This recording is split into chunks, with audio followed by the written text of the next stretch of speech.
Hello hi. എന്ത് മനോഹരമായ കാഴ്ച. മൊട്ടുപിന്ന് തൊട്ട് കമ്മലിൻ്റെ ആണി, സ്ലൈഡ്, എണ്ണ, ചീപ്പ്, ഗ്ലാസ്, ചിലപ്പോൾ ഓയിൻമെൻറ്റ് വരെ ഈ മേശപ്പുറത്ത് നിന്ന് കിട്ടിയെന്നിരിക്കാം. അതൊന്നും വലിയ കാര്യമാക്കണ്ട. എല്ലാവരുടെ വീട്ടിലും, അല്ല മിക്ക വീട്ടിലും ഇങ്ങനെ ആയിരിക്കും. രാവിലെ എന്ത് ചെയ്യണം, എന്ത് ചെയ്യാതിരിക്കണമെന്ന് ചിന്തിച്ചു കൊണ്ടിരിക്കുകയാണ് ഞാൻ. കുഞ്ഞു കുട്ടികളുടെ ആഗ്രഹത്തെ പോലെ തന്നെ വലിയവരുടെ ആഗ്രഹവും പ്രധാനമാണ്. അങ്ങനെ വലുതായിക്കൊണ്ടിരിക്കുന്നവരുടെ മനസ്സിൽ കുഞ്ഞു കുട്ടിയെ പോലെയാണെന്ന് പറയാറില്ലേ? അങ്ങനെ കുഞ്ഞു കുട്ടിയായിക്കൊണ്ടിരിക്കുന്ന എൻ്റെ അച്ഛൻ്റെ ഒരു ആഗ്രഹമാണ് ഇന്ന് സാധിച്ചു കൊടുക്കുന്നത്. നിങ്ങൾക്ക് കണ്ടപ്പോൾ തന്നെ കാര്യം മനസ്സിലായല്ലോ. ഇലയപ്പം. അത് വെറും ഇലയപ്പം അല്ല, ശർക്കരയും തേങ്ങയും പൈനാപ്പിളും നല്ല നാടൻ നേന്ത്രക്കായും ഇട്ട ഒരു ഇലയപ്പം. ഇലയൊക്കെ പറിച്ച് വൃത്തിയാക്കി തന്നത് എൻ്റെ അനിയത്തിക്കുട്ടി തന്നെയാണേ.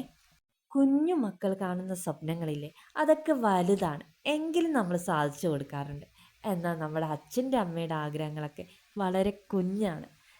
ഇതുപോലുള്ള കുഞ്ഞു കുഞ്ഞു കാര്യങ്ങളാണ് അവർക്ക് ഏറ്റവും വലിയ സന്തോഷം കൊടുക്കുന്നത്.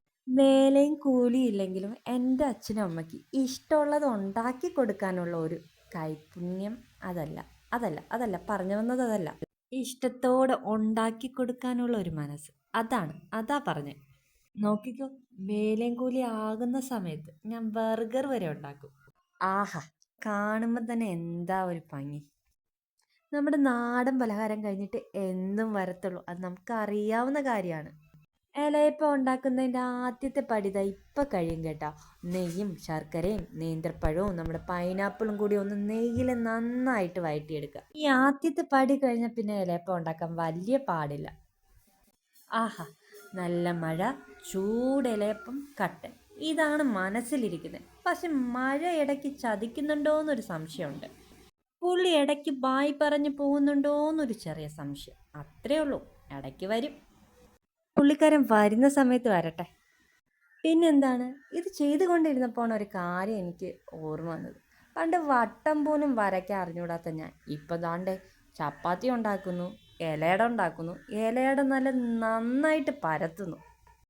കാലത്തിൻ്റെ ഒരു പോക്കേ, ആഹാ, മനോഹരം തന്നെ. ഇപ്പം പറഞ്ഞു വന്ന കാര്യങ്ങളൊക്കെ എന്താണെന്ന് നിങ്ങൾക്ക് മനസ്സിലായോ? നമുക്ക് പറ്റുന്ന കാര്യങ്ങളൊക്കെ അങ്ങ് ചെയ്തു കൊടുക്കുക. അത് നമ്മുടെ ഇഷ്ടപ്പെട്ടവർക്കായെങ്കിൽ പിന്നെ പറയേണ്ടതില്ല, അതിൻ്റെ മാധുര്യം ഒന്ന് ഇരട്ടി തന്നെയായിരിക്കും. അങ്ങനെ എൻ്റെ അച്ഛൻ കുറേ നാൾ പറയുന്ന എൻ്റെ ആഗ്രഹത്തിൻ്റെ അവസാന ഘട്ടം ഇതാ ഇവിടെ ഈ അടുപ്പത്തിരുന്ന് വേവാൻ തുടങ്ങി മക്കളെ. ബായ്.